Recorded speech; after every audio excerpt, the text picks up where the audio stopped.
Instituto Bíblico Sendas del Sembrador. Doctrina Bíblica 1. Dios. Bendiciones, hermanos. Estamos nuevamente agradeciéndole al Señor por este medio, pero especialmente por la oportunidad que nos está concediendo de iniciar nuestra segunda clase de la materia Doctrina Bíblica en la parte 1. El tema que corresponde a esta semana es Dios, y partiendo del hecho de que cada uno de nosotros pone este tiempo en oración, vamos a arrancar con la clase y tenemos que analizaremos la doctrina de Dios a la luz de la Biblia, desarrollando solamente este tema en dos partes, tratando de hacerlo lo más resumido posible, porque consideremos que hablar de Dios no es para nada algo sencillo. Sin embargo, con la ayuda de la Biblia podemos, gracias a nuestro Padre Celestial, tener un nivel de conocimiento de nuestro Señor, el suficiente para establecer con Él una relación de amor. Punto número 1, vamos a comenzar. La Biblia presenta dos hechos. Por una parte, vayan leyendo, hermanos, con sus apuntes o aquí en la pantalla. Tenemos por una parte que la Biblia nos habla, nos menciona de dos hechos. Uno de ellos es la incomprensibilidad de Dios. Por un lado, es incomprensible hablar de Dios, no es algo que podamos comprender ni de manera sencilla y mucho menos de manera total. Por eso es que en una primera instancia tenemos la incomprensibilidad de Dios y por otra parte la posibilidad de conocer a Dios. Suena un tanto o se lee un tanto antagónico. ¿Cómo es que por un lado no podemos comprender a Dios y por otro lado sí podemos conocerle? Vamos viendo que ambas cosas son reales y de alguna manera se combinan en un mismo concepto, en el concepto de Dios. Seguimos leyendo y comentando. Aunque suena paradójico, así es.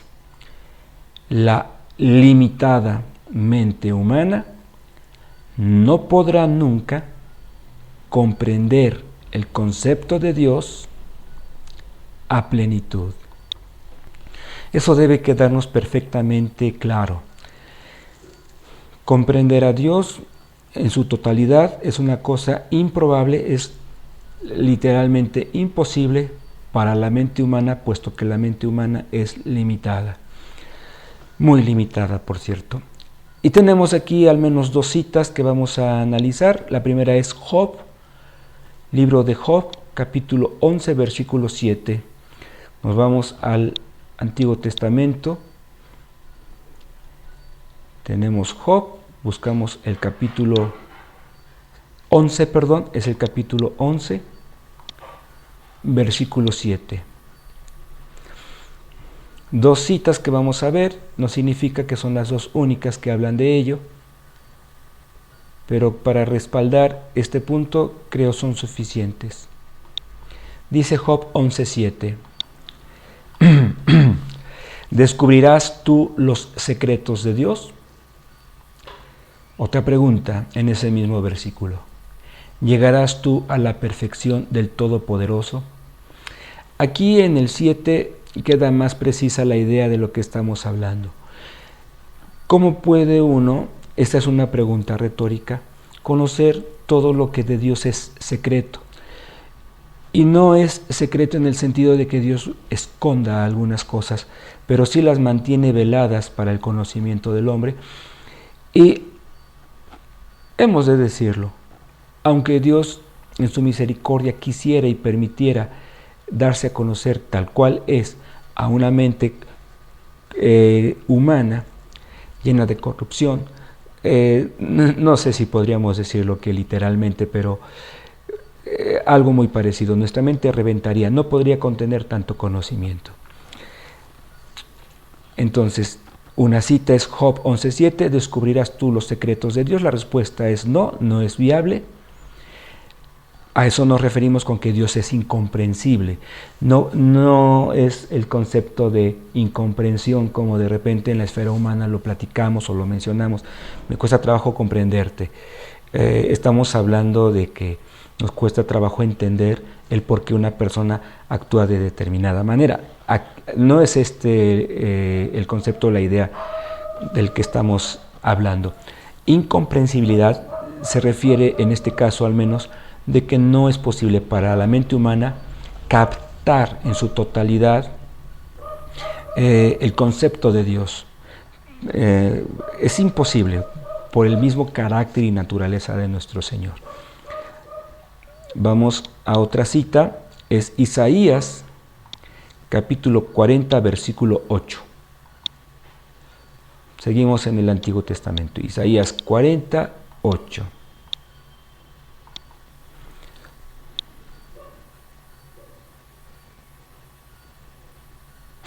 Como estamos grabando, se tarda un poquito en abrir. Aquí está.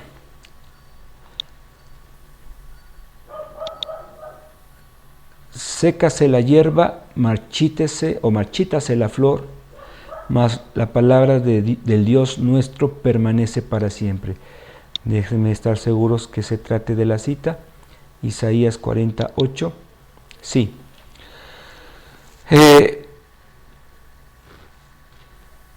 Hay otras citas que considero pueden dejar cada vez más claro este primer punto. El autor nos propone este par de versículos, pero como lo hemos mencionado, sin duda hay muchas otras citas en donde nosotros podemos ir aclarando y confirmando el primer hecho que nos presenta en cuanto al conocimiento de Dios. Dios es incomprensible. En esta cita que el autor eligió, estamos viendo que la palabra de nuestro Señor permanece para siempre, como respaldando más bien el hecho de que en la revelación de Dios no tenemos cosas que caduquen. Conectando con la primera cita, en donde tenemos la pregunta, ¿conocerás tú todos los secretos de Dios? Significa que no podemos conocer a Dios, no lo podemos comprender de una manera plena, perfecta, ni hoy, ni nunca, con la limitación que establece la naturaleza humana, la naturaleza pecaminosa. Bueno, continuamos. Es que parece que vienen al consultorio. No. Seguimos leyendo. Si vienen, pues ya les saco la muela y adelante, no pasa nada. Dios es incomprensible, pero sí, aquí tenemos por eso en mayúsculas, y el sí debe ser enfático, lo vamos a poner en negritas, pero sí es posible conocer a Dios en una relación personal. Entonces tenemos esos dos hechos. Por un lado, es incomprensible nuestro Señor en su plenitud para nuestra mente humana y por ende limitada.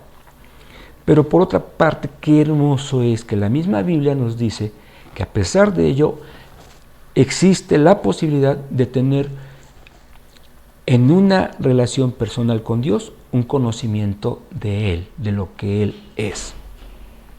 Seguimos explicando. Sí es posible conocer a Dios en una relación personal. Juan 14:7. Vamos a buscar el Evangelio de Juan. Ya me pasé. Capítulo 14, el versículo 7.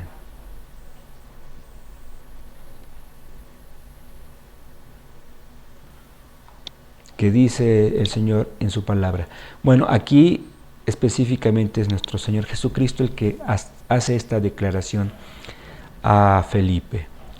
Si me conocieseis, es una frase condicional, si me conocieran, otra vez se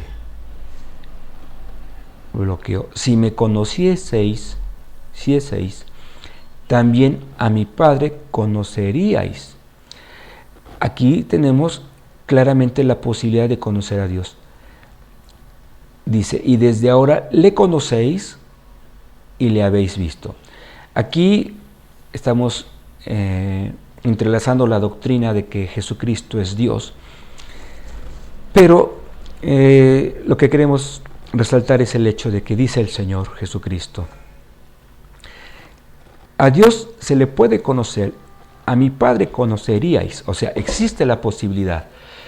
Y desde ahora, dice, le conocen ya, a partir de que conocen a Cristo Jesús. Entonces, sí es posible conocer a Dios.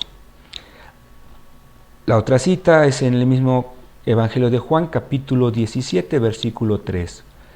Nos vamos un poquito más adelante, Juan 17, versículo 3. Me encanta este versículo. Dice, y esta es la vida eterna. En esto consiste la vida eterna, que te conozcan a ti. ¿A quién? Jesús le está hablando al Padre. Te conozcan a ti significa conocer a Dios. Que te conozcan a ti, el único Dios verdadero, y a Jesucristo, a quien has enviado. Y una tercera es 1 de Juan 5:20.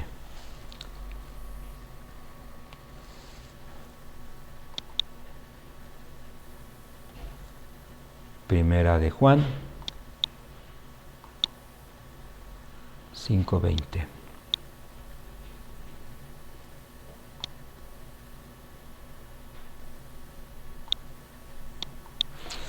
Pero sabemos que el Hijo de Dios ha venido y nos ha dado entendimiento. ¿Recuerdan la incomprensibilidad de Dios? Bueno, aquí se habla de que por Cristo, por su salvación, la que nos ofrece, ¿verdad? Es posible de que a pesar de nuestra naturaleza pecaminosa, nuestra mente, a pesar de su limitación o sus limitaciones, pueda tener el entendimiento suficiente para conocer al que es verdadero, es decir, a Dios. A Dios nuestro Señor. Lo vuelvo a leer, pero sabemos que el Hijo de Dios ha venido ¿a qué? A salvar al hombre en su pecado, ¿verdad? Dice, ha venido y nos ha dado entendimiento para conocer al que es verdadero. ¿Usted y yo conocemos suficientemente a Dios? La respuesta es un rotundo no. Pero aquí la Biblia habla de que tenemos ya un nivel de entendimiento suficiente para conocer al verdadero Dios, y estamos en el verdadero, en su Hijo Jesucristo. Este es el verdadero Dios y la vida eterna. No se trata de un conocimiento intelectual, aunque lo involucra, se refiere más a un conocimiento de carácter personal. Esto es, yo conozco a mi mamá intelectualmente, pero también puedo decir que le conozco por lo que he convivido con ella durante, ¿qué le gusta? 50 años, ¿verdad? Un poquito más. Entonces, a esto se está refiriendo la Biblia, de que es posible, a pesar de lo infinito que es nuestro Señor. Sí, nuestra mente finita no le puede comprender, pero existe la posibilidad por Cristo de poder conocer a Dios de una manera íntima, de una manera personal, de una manera espiritual, lo cual es maravilloso, es lo mejor que le puede ocurrir a un hombre, a una mujer, es lo más hermoso que nos pudo haber ocurrido. Entonces, después de ver estas citas, seguimos con la lectura de nuestros apuntes. La incomprensibilidad de Dios es lo que hace justamente que tratar de explicar a Dios partiendo de una definición conceptual nos lleva al fracaso. Lo leo de nuevo. La incomprensibilidad de Dios es lo que hace justamente que tratar de explicar a Dios partiendo de una definición conceptual nos lleva al fracaso.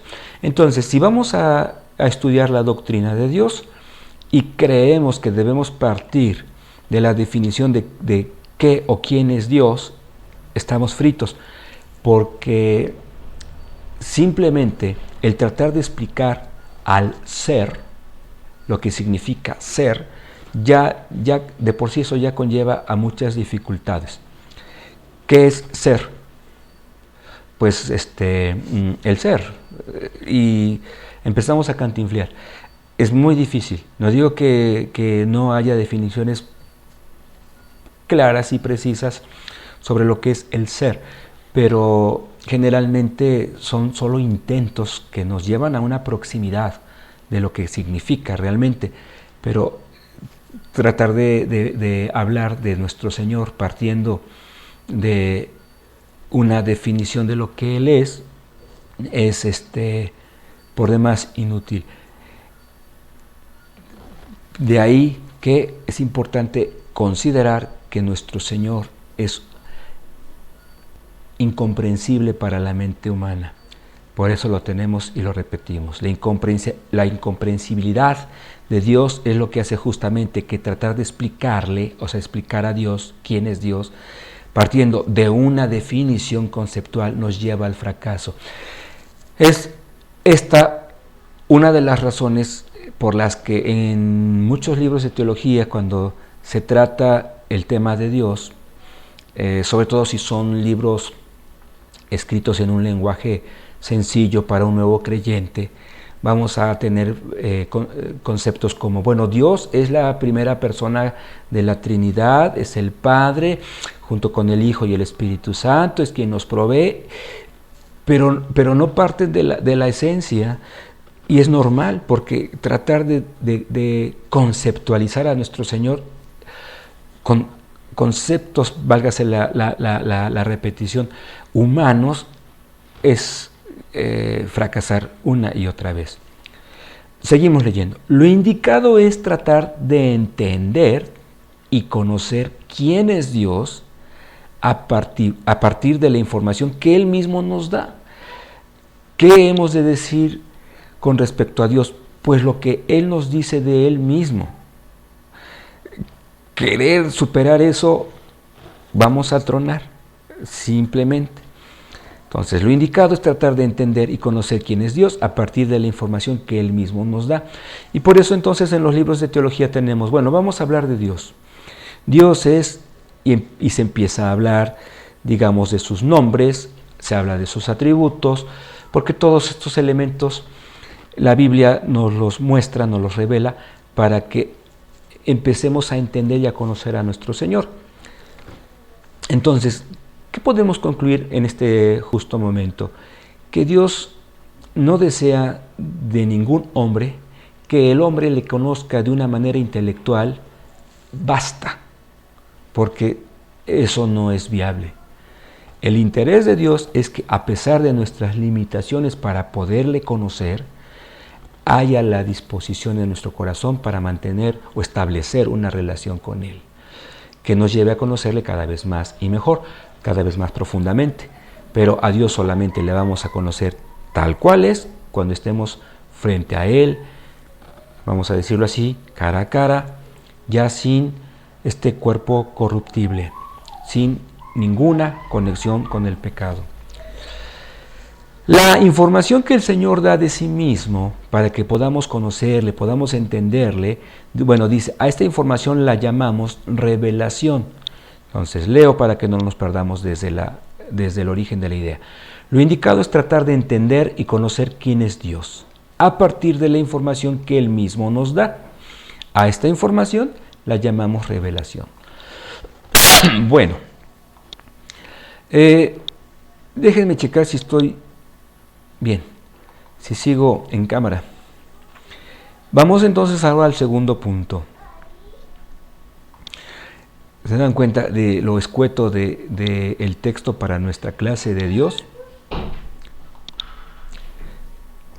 Salga usted de aquí, señorita. Estamos grabando una clase para nuestros hermanitos de huestes, iba yo a decir, de sendas del sembrador, la costumbre, hermanos. Bueno,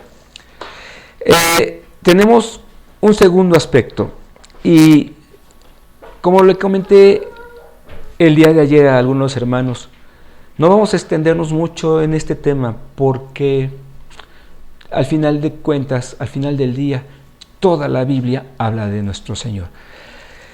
Este es el punto de partida, vamos, por decirlo de alguna forma. Entonces, en nuestra clase ya hemos visto en el primer punto, hacemos un recuento conciso. Tenemos dos hechos. Dios es incomprensible para la mente humana, que es limitada, pero por otro lado, Dios se puede dar a conocer a través de su revelación, a través de la información que Él nos da. Bueno, hablemos ahora de esa revelación, hablemos ahora de esa información. 2. Dios nos ha dado a conocer, voy a bajarme un poquito más porque creo que el recuadro tapa un poco el texto. Dios se ha dado a conocer de dos maneras, a través de la revelación general y a través de la revelación específica. Dos fuentes de información, las dos divinas, la revelación general y la específica. ¿Cuál es una, cuál es otra? Pregunta de examen. La revelación general, o respuesta a una pregunta de examen. La revelación general alcanza a todas las personas. Dios a todas las personas les habla a través de la revelación general. Dice a todas las personas, a toda persona o a todas las personas de todos los tiempos,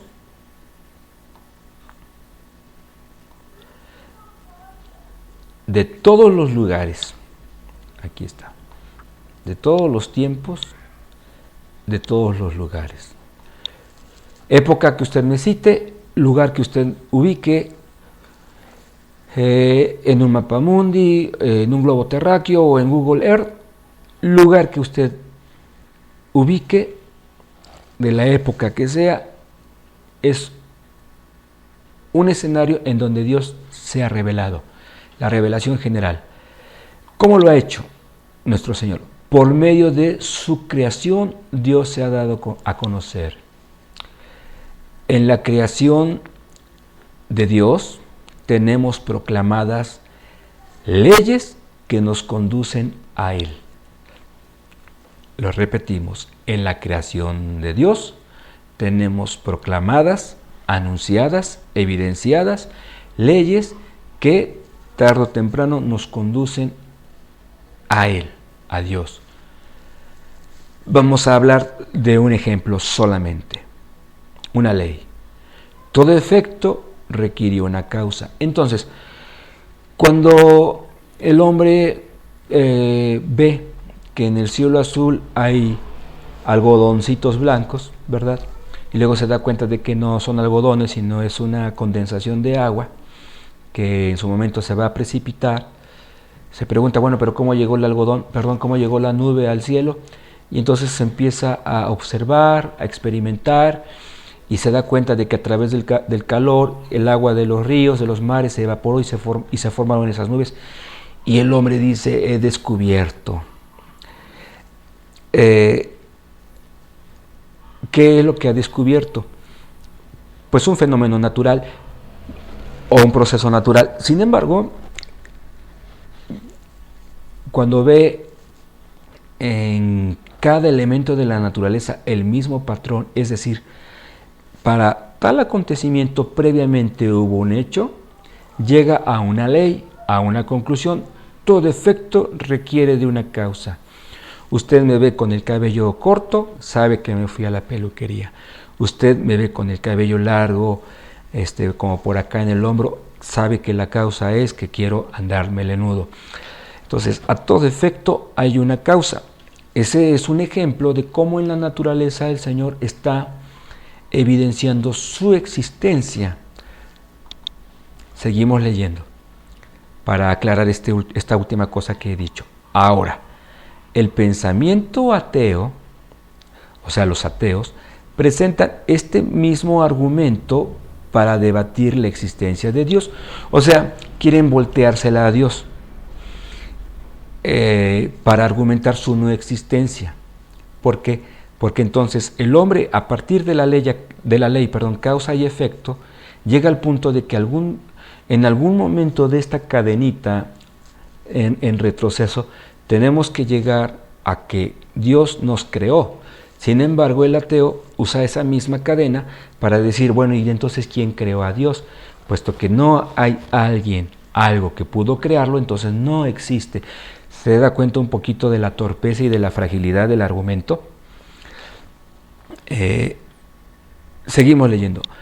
Partiendo del falso concepto, hablando del ateísmo, partiendo del falso concepto de que Dios mismo entonces requirió una causa.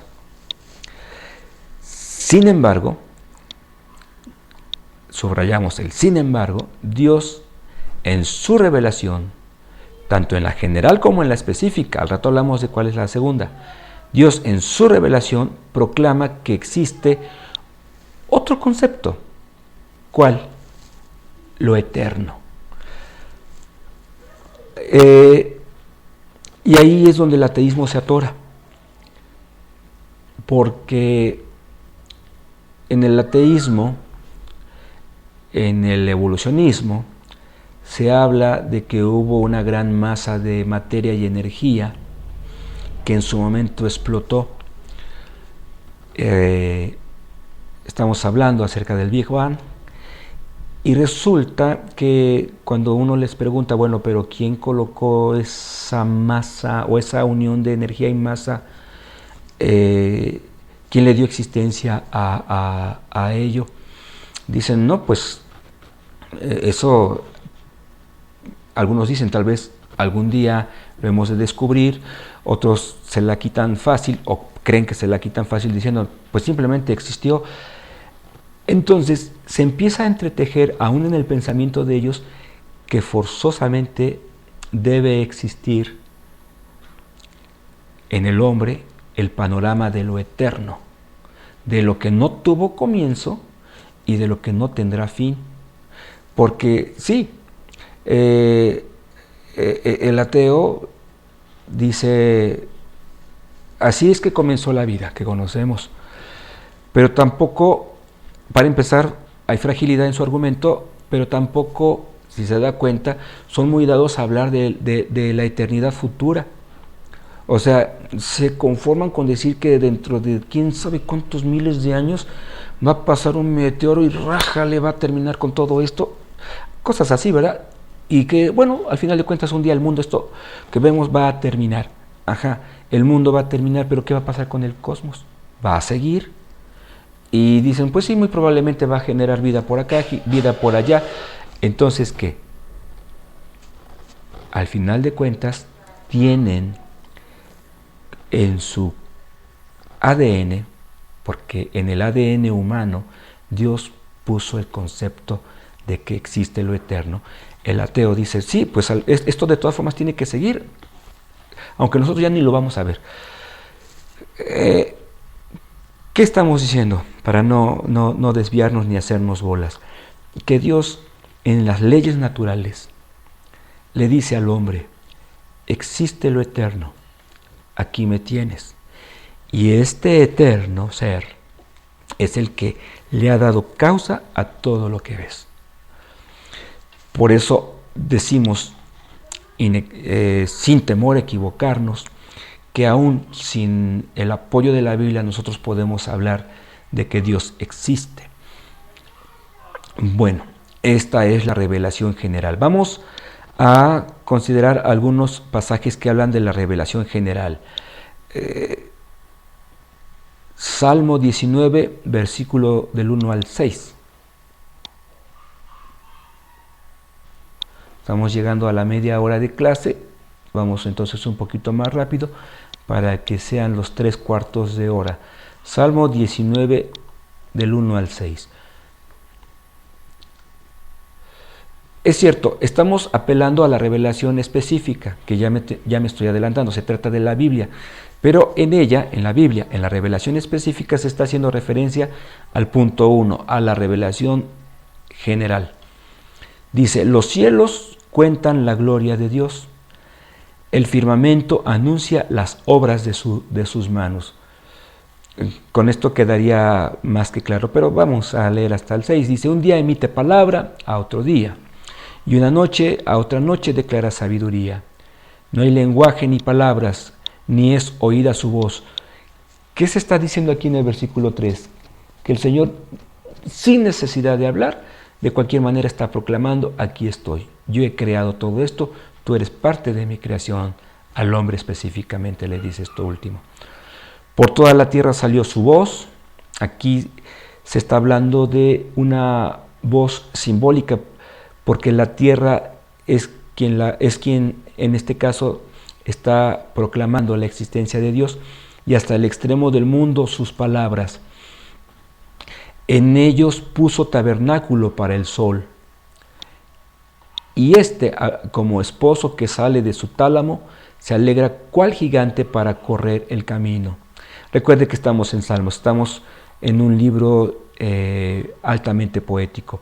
De un extremo de los cielos es su salida y su curso hasta el término de ellos, y nada hay que se esconda de su calor. Está hablando del sol, ¿verdad? Creación de nuestro Señor. Versículo 7, la ley de Jehová es perfecta, que convierte el alma. Bueno, habíamos dicho hasta el 6. Ahora tenemos Romanos 1, del 18 al 25. Hermano, yo sé que es un pasaje un poquito largo, pero vale mucho la pena checarlo. Romanos 1, del 18 al 25. La revelación 18. No, Romanos 1, del 18 al 25. Romanos capítulo 1, estaba yo buscando el capítulo 18, hágame usted favor. Romanos 1, de los versículos 18 al 25. Porque la ira de Dios se revela desde el cielo con toda impiedad e injusticia de los hombres que detienen con injusticia la verdad. Porque lo que de Dios se conoce, vea la posibilidad de conocer a Dios, porque lo que de Dios se conoce les es manifiesto. ¿A quiénes? A los hombres. Pues Dios se lo manifestó. ¿A quién? Al hombre. Porque las cosas invisibles de Él, como cuáles, no se refiere al aire, que es invisible, se está refiriendo, dice, a su eterno poder y deidad. Esas cosas se hacen claramente visibles desde la creación del mundo, o sea, no es algo nuevo, desde siempre, siendo entendidas por medio de las cosas hechas, de modo que no tienen excusa. Pues habiendo conocido a Dios, no le glorificaron como a Dios, ni le dieron gracias, sino que se envanecieron en sus razonamientos, y su necio corazón fue entenebrecido. Profesando ser sabios, se hicieron necios, y cambiaron la gloria del Dios incorruptible en semejanza de imagen de hombre corruptible, de aves, de cuadrúpedos y de reptiles. Versículo 24, por lo cual también Dios los entregó a la inmundicia en las concupiscencias de sus corazones, de modo que deshonraron entre sí sus propios cuerpos. ¿Le suena la palabra homosexualidad? Final 25, ya que cambiaron la verdad de Dios, revelada en la creación, por la mentira, honrando y dando culto a las criaturas antes que al Creador, el cual es bendito por los siglos. Y por último, Romanos 2, del versículo 14 al 15. Nos vamos al siguiente capítulo, Romanos 2, versículos 14 y 15. Solo estos dos versículos los vamos a leer. Porque cuando los gentiles, habla del que no es judío, no de la persona que es amable, porque cuando los gentiles que no tienen ley, hablando de la revelación escrita, hacen por naturaleza, creación, lo que es de la ley, estos, aunque no tengan la ley, aunque no la conozcan, son ley para sí mismos, o sea, están actuando conforme a la ley divina. Lo repito, porque cuando los gentiles que no tienen ley hacen por naturaleza lo que es de la ley, estos, aunque no tengan ley, son ley para sí mismos. Romanos 2:15, perdón, mostrando la obra de la ley. ¿Quién hace esta obra? La palabra de Dios, mostrando la obra de la ley escrita, ¿en dónde? En sus corazones, dando testimonio su conciencia y acusándoles o defendiéndoles, según sea el caso, sus razonamientos. Dios, cuando crea a Adán, cuando crea a Eva, los crea con la capacidad de tener un conocimiento sumamente comprensible, no totalmente, pero sí sumamente comprensible, de su creador, de Dios. Entonces el hombre por naturaleza tiene, como quien dice, en su ADN tiene las referencias de Dios y de su creador. Por eso lo busca cuando, aunque tal vez no se da cuenta o no está consciente de ello plenamente, lo busca cuando dice de dónde vengo, lo busca cuando dice a dónde voy, porque en la naturaleza humana misma está esa información que solamente se ve contestada, se ve aterrizada cuando establece una relación con su creador, con Dios. Cuando no, el hombre se siente vacío, busca, anhela algo, pero a veces ni sabe qué es lo que está buscando. A veces cree que es el dinero y, oh tristeza, después de tantos años que acumuló él mismo el dinero, se da cuenta de que no era eso lo que él buscaba. Creyó que sí. Es Dios, hermano, el único ser que puede llenar el nuestro, porque Él es el que nos crea y nos sustenta. De ahí lo terrible del infierno, porque en el infierno queda completamente finiquitada toda posibilidad de restablecer esa relación con nuestro Dios, con nuestro Creador, con nuestro sustentador, con nuestro Salvador. Y queda, perdón la expresión, echada a perder esa vida, esa alma, ese hombre, esa mujer. Bueno, seguimos con el punto B del segundo punto de la clase. La revelación específica, aquí no nos vamos a extender mucho por obvias razones. La revelación específica es la Biblia. En la Biblia Dios nos dice quién es. ¿Qué es lo que nos dice con respecto a quién es Dios? Pues es nuestro Creador. Nos dice la Biblia quién es nuestro Creador. Nos dice sus atributos, nos dice sus nombres, pero también nos dice cómo es. Esto es, nos revela su carácter santo, nos dice también qué ha hecho, qué hace y qué hará, su obra. Esto es, en la revelación específica, en la Biblia tenemos que Dios nos dice quién es, nos dice cómo es y nos dice qué hace. Quién es involucra atributos, nombre, en cómo es su carácter y en qué hace su obra.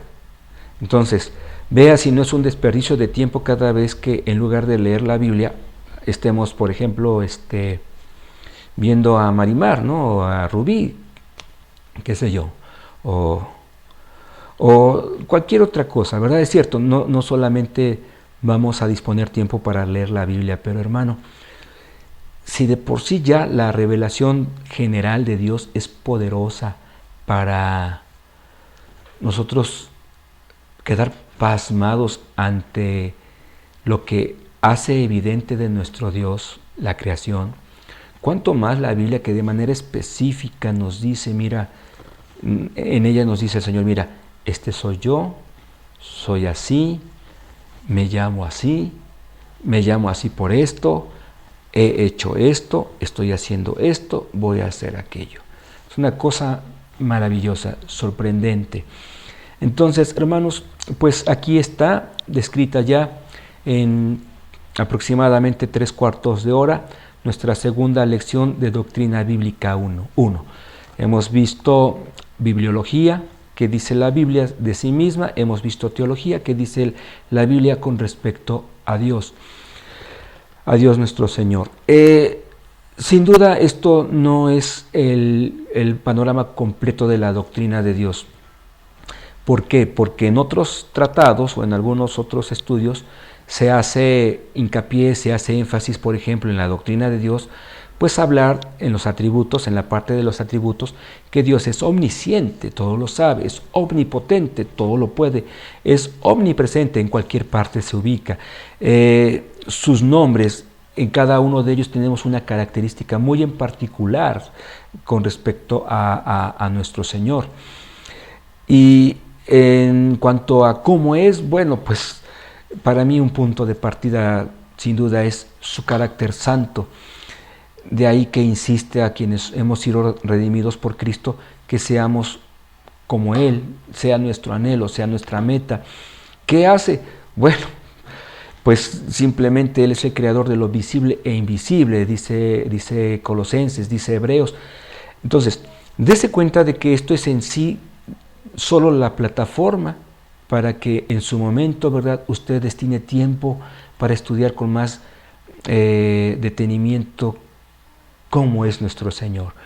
Y gozarse del hecho, y con esto nos despedimos, de que a pesar de que se trata de algo incomprensible para la mente humana, nuestro corazón, aún nuestra mente, puede conocerle de una manera suficiente para quedar maravillados ante la grandeza de nuestro Dios, un Dios de amor.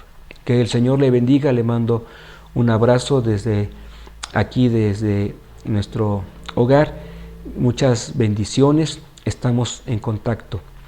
Haga usted su oración dándole gracias al Señor por este tiempo y pidiéndole que esto vaya quedando cada vez más nítido en su interior. Gracias, hermano.